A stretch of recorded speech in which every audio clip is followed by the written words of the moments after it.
సరే, ఇంకోటి యాంటీబయాటిక్స్ అంటే ఏంది?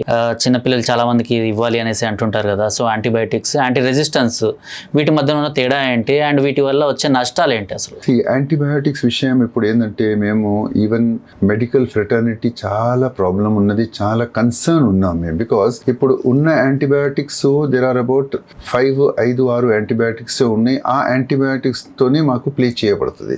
ఎక్కువ సార్లు ఏమవుతుందంటే చాలా పేషెంట్స్లో వాళ్ళు యాంటీబయాటిక్ ఏదైనా కొంచెం గొంతు నొప్పి ఉన్న యాంటీబయాటిక్ వేసుకుంటారు, 1-2 సార్లు తుమ్మిన యాంటీబయాటిక్ వేసుకుంటారు, లేకుంటే కొంచెం 99-100 degrees ఫీవర్ ఉన్న కూడా యాంటీబయాటిక్ తీసుకుంటారు. Antibiotics should never be taken.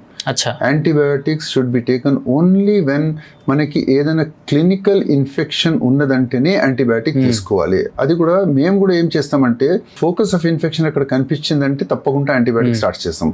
ఒకవేళ ఫోకస్ ఆఫ్ ఇన్ఫెక్షన్ లేదంటే వైరల్ ఇన్ఫెక్షన్స్ ఉన్న ఆ టైంకి మేము ఫస్ట్ 2 days మేము body immunity, body resistance, body రెస్పాన్స్కి చూస్తానికి మేము సిమ్టమాటిక్ ట్రీట్మెంటే ఇస్తాం. అండ్ మంచి diet, healthy food, healthy habits, water మంచిగా, న్యూట్రిషన్ మంచిగా తీసుకున్నారంటే అదే ఫైట్ చేస్తుంది. అది ఎవ్రీ చిన్న విషయాలకి యాంటీబయాటిక్స్తోనే మనం సహాయం తీసుకునేది అవసరం లేదు. అది ఇట్ ఈస్ వెరీ రాంగ్.